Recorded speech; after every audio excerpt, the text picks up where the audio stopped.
I think it's important that we understand that Germany is a very strong democracy, and as a strong democracy, we are absolutely clear that the extreme right should be out of political control and out of political decision-making processes, and that there will be no cooperation with them. And we really reject any idea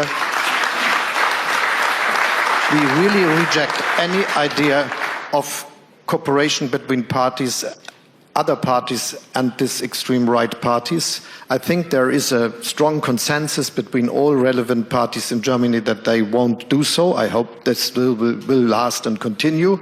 But it is absolutely sure and necessary to say it is not others to give us the advice to cooperate with these parties which we are not working with for good reasons, especially when looking to the history of our country. Do you think there was anything in the Vice President's speech worth reflecting on? You mean all this very relevant discussions about Ukraine and security in Europe?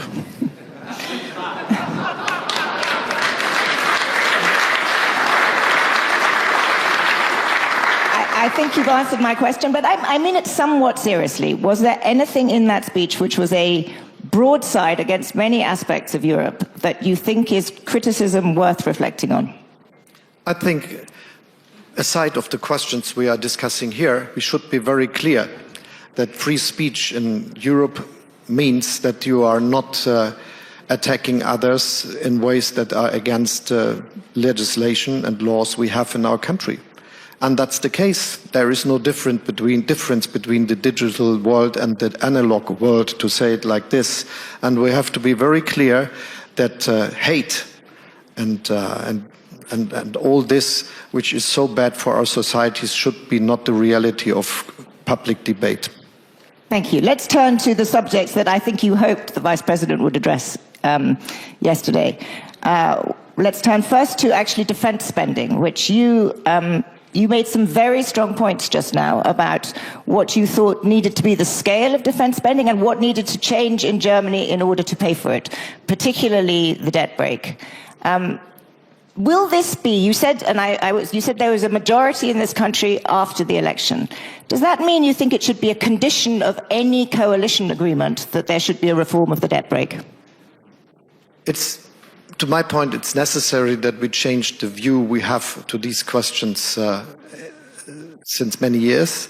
It will be absolutely impossible to finance 2% and even more without changing the debt regulation we have in Germany. It is impossible. And we helped us out of the situation with this extra fund of 100 billion, which gave us the opportunity to do the necessary investments and to have more than 2% of GDP invested into defense now. And we will be able to continue, but this fund ends in 27. And then we have to take a decision for the next future. And it will be not that we raise taxes by 30 billion. And it will be not that we cut investments into streets and railways and investments into the future of our society or in social cohesion because of doing more for defense. So it is absolutely clear that without a change in the view of looking at this debt regulation, we wouldn't be able to fulfill the request of 2%, and even we wouldn't be absolutely unable to do more. And this is the same with many other countries in Europe, and that's the reason why I said we have to rethink also in Europe the question. And my concrete proposal here is that we think that when it goes over 2%, we have to have something where our criteria of that regulation are not against spending. Absolutely, and you echoed comments made by Ursula von der Leyen yesterday where she proposed something similar. Can I just clarify, though, both on the European side and with the debt brake, is this a permanent change? Should defense spending permanently be excluded from the debt brake? I think it should be for a long time and possibly permanently. We have to discuss this together, but we have to be very clear it is not for doing new pension schemes. This is something we have to afford with our own capabilities in our countries. But if you look around, the world, you will not find too many countries that are able to do even that much for defense if they are not using also their chances for going to finance with sovereign bonds and the like. And so it is absolutely necessary that we are clear on this question. And I'm really, really a bit disgusted that we have, especially in my country, but also in other places, the idea that it's something which we will be able to do just in a way. It will not happen.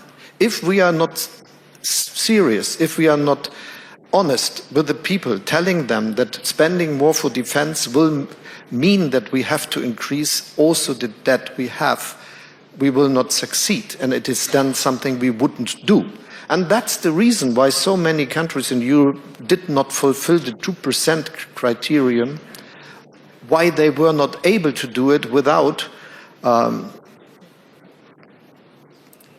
acting against the cohesion of their own society. And I can tell you, I spoke with many leaders in Europe, and when behind the door, when the doors are closed, they are absolutely clear. If I would do this, I would have no chance to convince my public. And so we have to be honest in this case, and all these not honest debates are the problem for a real decision. They were in the past, and if there would not be, to be very clear, if there would not be this war of aggression of Russia against Ukraine, nearly every country would have said we look for the 2% without doing anything. And this should not happen again, that we meet in Wales, everyone is signing a document about 2% and not doing a bit for getting there. When I started in office as a finance minister, the budget of the defense ministry was 37 billion. Now it is, together with the extra fund, nearly 80, together with the defense spending and other resource like foreign office and so on, it is 90 that we spend. So what sort of an increase we had in the past, we would not have been able to do this without the extra fund, and we will not be able to do it without extra debt. And we have the chance for doing so. Just tell this. Everyone in G7 has a debt to GDP ratio of over 100%, but Germany. We are going down to 60. The United States are above 120. Italy is above 140. Japan is above 200 something. So that's the reality we are facing. We have the strength, we have the power, and we have the economic capabilities to do what is necessary.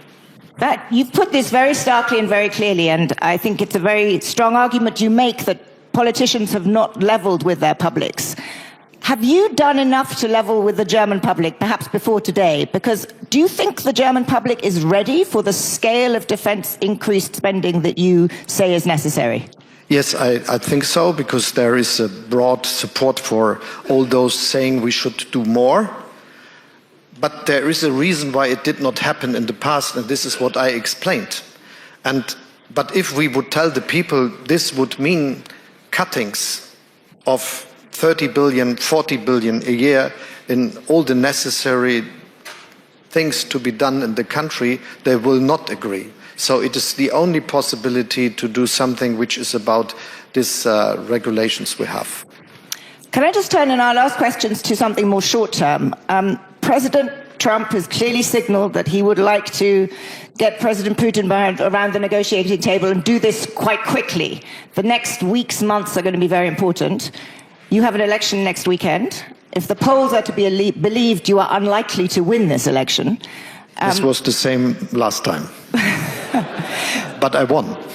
But you will be Chancellor until a new coalition agreement is formed. For the outside world, how will Germany speak with one voice? How will Germany be a credible partner in the coming weeks and months if there is no clarity around what the next government will be, or indeed what their positions will be? How will you ensure that you can be the leading voice in Europe in the next weeks and months? This is a long tradition in Germany that the cooperation, even between parties that are fighting against each other in elections is strong enough that we always look at our country and how we represent it in a situation like this. So I have no doubt that we will be able to act with a broad consensus in Germany.